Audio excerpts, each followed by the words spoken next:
জেনে রেখো, তোমার ওলি বুজুর্গের চেয়ে আল্লাহর নবীর মর্যাদা আল্লাহর কাছে অনেক বেশি। আল্লাহর নবীর সামনে দিয়ে কেউ চললে, কেউ নবীর মতামতের বিরুদ্ধে কথা বললে ওহী নাযিল হয়ে যায়। ইয়া আইয়ুহাল্লাযীনা আমানু লা তুকদ্দিমু বাইনা ইয়াদাইল্লাহি ওয়া রাসূলিহি, হে ঈমানদারগণ খবরদার খবরদার, নবীর আগে দিয়ে অগ্রগামী হয়ো না। কে বলেছেন? শুধু তাই নয়, নবীর আওয়াজের চেয়ে জোরে আওয়াজে কথা বললে ওহী নাযিল হয়ে যায়। কোরআন বলছে ইয়া আইয়ুহাল্লাযীনা আমানু লা তারফাউ আসওয়াতাকুম ফাওকা সাওতিন নবী ওয়া লা তাজহারু লাহু বিল কওলি কাজহারি বাযিকুম লিবাযিন আন তাহবাতা আমালুকুম। হে ঈমানদারগণ খবরদার খবরদার, নবীর আওয়াজের চেয়ে জোরে আওয়াজে কথা বলবি না।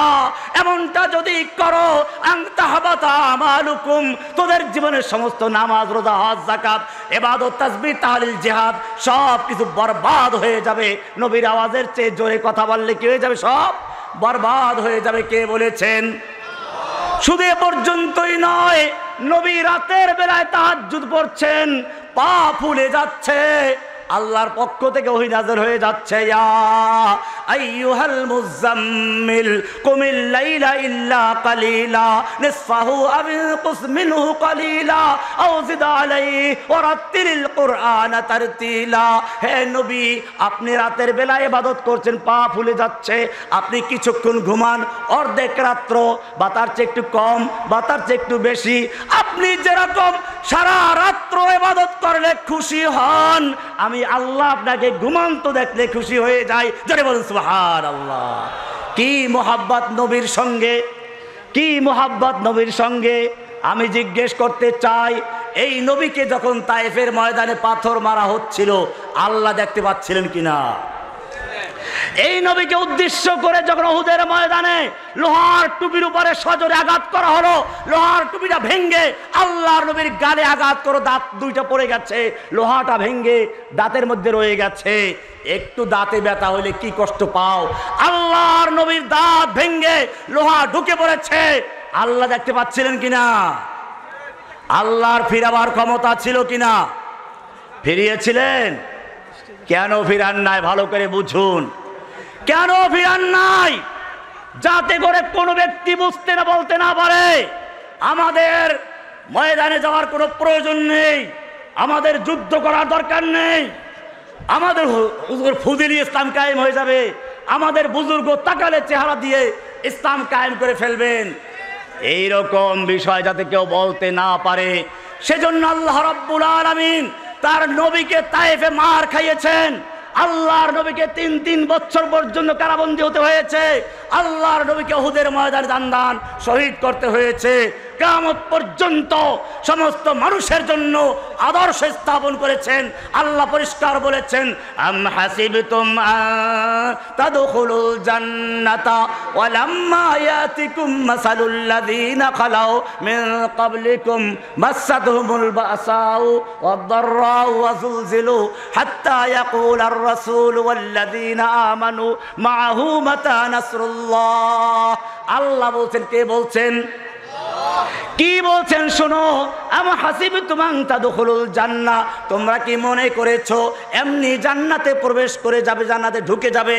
ওয়ালাম্মা ইয়াতিকুম মাসালুল লাযিনা খালাউ মিন ক্বাবলিকুম, আর তোমাদের কাছে আসবে না ওই সমস্ত বিপদ আপদ মুসিবত যা এসেছিল তোমাদের আগের লোকদের প্রতি। মাসাতুমুল বাসাউ ওয়াদ-দাররাউ ওয়া যুলজিলু হাত্তা ইয়াকুলার রাসূল ওয়াল্লাযিনা আমানু মাআহু মাতা নাসরুল্লাহ। এমনকি স্বয়ং আল্লাহর রাসূল এবং তার সঙ্গীরা বলতে বাধ্য হলেন, আল্লাহর সাহায্য আর কবে আসবে?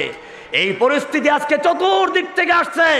এই পরিস্থিতি ফিলিস্তিনে, এই পরিস্থিতি আরাকানে, এই পরিস্থিতি কাশ্মীরে, আজকে চতুর্দিক থেকে ফরিয়াদ আসছে। আকাশ বাঁকা, বাতাস ভারী হয়ে যাচ্ছে মজলুমানদের ফরিয়াদে। আজকে বাংলাদেশের কারাগারগুলো থেকে আওয়াজ আসছে। হারুন এজাহার সাহেবকে বলা হচ্ছে একটু আমাদের বের করেন। রহমানী সাহেবকে ফোন দিচ্ছে, ভাই আপনারা বের হয়ে গেলে আমাদেরকে বের করছেন না। এই যে ফরিয়াদগুলো জবাব কে দিবে? কোরআন বলছে আমা লাকুম লা তুকাতিলুনা ফি সাবিলিল্লাহ। এ মুসলিম যুবকেরা তোমাদের কি হলো? লা তুকাতিলুনা ফি সাবিলিল্লাহ, তোমরা যুদ্ধ করছো না, লড়াই করছো না আল্লাহর রাস্তায়।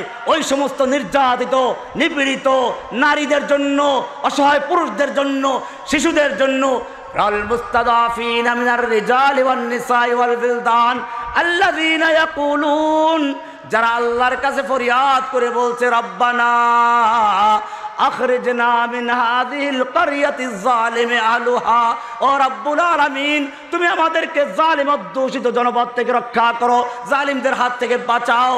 ওয়াজআল লানা মিন লাদুনকা ওয়ালিয়া, তুমি আমাদের জন্য তোমার পক্ষ থেকে ওলি পাঠাও, ওলি নেতা পাঠাও। ওয়াজআল লানা মিন লাদুনকা নাসীরা, তোমার পক্ষ থেকে সাহায্যকারী পাঠাও। এই আহ্বান আসছে কাশ্মীর থেকে, এই আহ্বান ফিলিস্তিন থেকে, এই আহ্বান আরকান থেকে, এই আহ্বান বাংলাদেশের প্রত্যেকটা জেল থেকে। ও আমার যুবকেরা, আহ্বানের জবাব তোমাদেরকে দিতে হবে। ফির তুঝে এক বার করনি है जहां की राहबरी, उठ खुदा के नाम लेकर फिर आलम बरदारबान, আবার তোমাকে বিশ্বের নেতৃত্ব দেওয়ার জন্য ময়দানে ঝাঁপিয়ে পড়তে হবে। ওঠো, এক হাতে কোরআন নিয়ে আর এক হাতে তরোয়ার নিয়ে ময়দানে ঝাঁপিয়ে পড়ো। সাহায্য করা মালিককে।